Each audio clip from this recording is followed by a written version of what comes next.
చంద్రుడి గురించి ఎప్పటికప్పుడు ఆసక్తికర విషయాలు తెలుస్తూనే ఉన్నాయి. భూమి ఆవిర్భవించిన సమయంలోనే చందమామ కూడా ఏర్పడింది అంటారు సైంటిస్టులు. అయితే మిగతా శాటిలైట్లతో పోలిస్తే చంద్రుడికి చాలా ప్రత్యేకతలు ఉన్నాయి. సౌర వ్యవస్థలోనే రెండవ అత్యధిక సాంద్రత కలిగిన భూమికి ఉన్న ఏకైక సహజ ఉపగ్రహం చంద్రుడే అంటారు. అందుకే చందమామ మీద చాలా పరిశోధనలు జరుగుతూ ఉంటాయి. అయితే చంద్రుడికి సంబంధించిన పెద్దగా తెలియని ఆసక్తికర విషయాలను the royal museum Greenwich recent గా కొన్నిటి గురించి వెల్లడించింది. అందులో కొన్నింటి గురించి ఇప్పుడు తెలుసుకుందాం. అంగారక గ్రహం సైజుకి సమానమైన ఓ రాయి భూమిని ఢీకొట్టడంతో చందమామ ఏర్పడిందట. వేల ఏళ్ల క్రితమే ఈ ప్రక్రియ జరిగింది అంటారు శాస్త్రజ్ఞులు. అయితే చంద్రుడిపై నీటి ఆనవాళ్లు కూడా ఉన్నాయి. అయితే భూమిపై ఉన్నట్లు ద్రవ రూపంలో కాకుండా చంద్రుడిపై ఘన రూపంలో ఉందట నీరు. చంద్రుడి ఉపరితలంపై ఐస్ ఉండడంతో అక్కడ వాతావరణం చాలా కూల్ గా ఉంటుంది అని తెలుస్తోంది.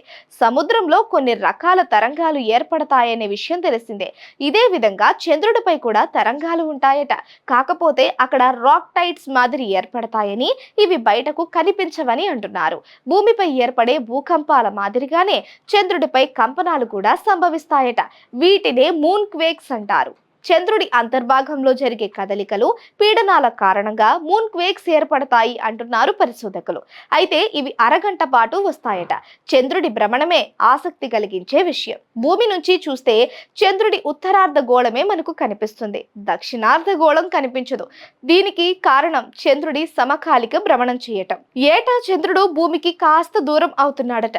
చంద్రుడి పరిభ్రమణ కక్ష కూడా వ్యాపిస్తుందట. మరొక ముఖ్యమైన విషయం ఏంటి అంటే, చాలా మంది కవులు, రచయితలు చందమామను అందమైనదిగా వర్ణిస్తూ ఉంటారు. కానీ వాస్తవానికి చంద్రుడు అందంగా ఉండడట. జాబిల్లి ఉపరితలం సమతలంగా ఉండదు, పూర్తిగా చీకటిగా ఉంటుంది అంటున్నారు పరిశోధకులు. భూమి నుంచి చూస్తే సూర్యుడు, చంద్రుడు ఒకే సైజులో ఉన్నారని కనిపిస్తూ ఉంటారు. కానీ ఈ రెండింటి మధ్య చాలా తేడా ఉంటుందట.